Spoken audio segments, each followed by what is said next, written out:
With growing population and migration, cities have increasingly become homes to many people around the world. This trend of unplanned urbanization has created a huge burden for governments around the world. This is due to the collapse of public infrastructure such as housing, transport, and other social services that are required to support urban population. This has resulted in high levels of homelessness and the rise of informal settlements and slums. Today, an estimated 1.8 billion people around the world live under these conditions. In Nigeria, about 52% of the population, representing over 100 million people, live in our cities. A majority of this population, especially low-income earners, live in slums and informal settlements.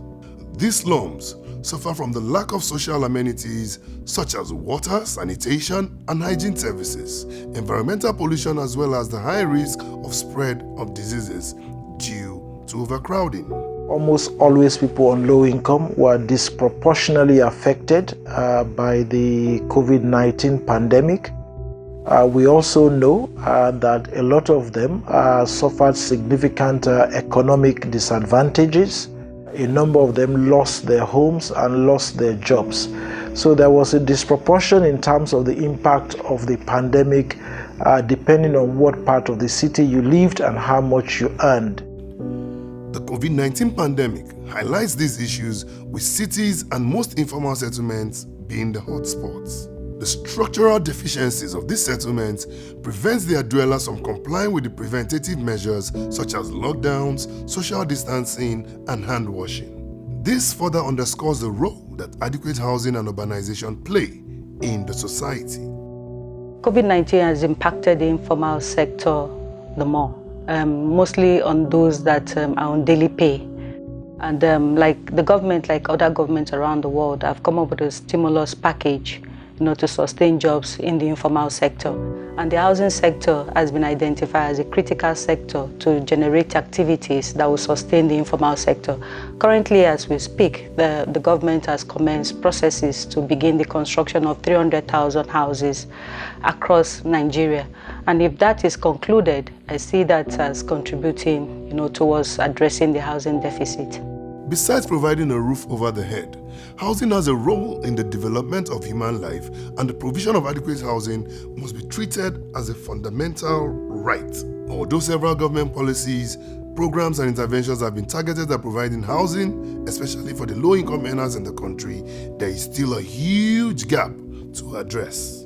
One of these issues includes affordability, which prevents many from owning or renting good homes. Register as a cooperative, acquire land together, own land, design what you all want to own. Those who want to build 1 bedroom, those who want to build 2 bedroom, design it, get your building approval, apply to the Federal Mortgage Bank for a development loan. We commit to funding up to 80% of the cost of the building, and we also commit to providing the individual members of the cooperatives with a mortgage loan to then acquire their own house. We have increased even access to mortgages for Nigerians, and we have reduced the equity for Nigerians to access these mortgages. In response, the government has designed a program that is aimed at improving the economic conditions and activities in slum communities.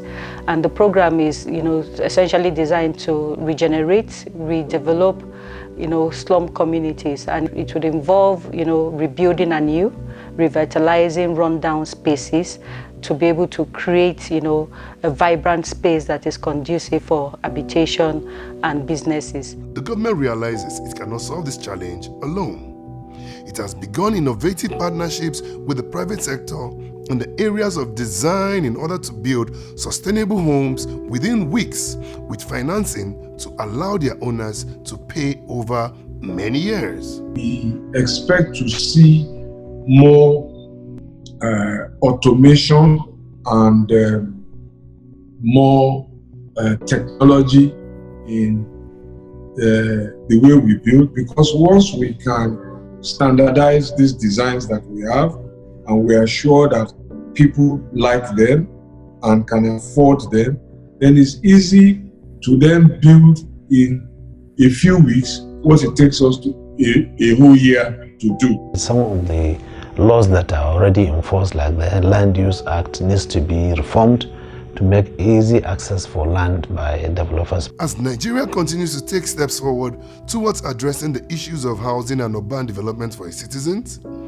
the occasion of the World Habitat Day serves as a reminder to every one of us that housing is a human right and a catalyst for all other fundamental rights. We need to reinforce the right of every Nigerian to a decent home that they can afford. Housing for all, a better urban future. Housing for all, a better urban future. Housing for all, a better urban future.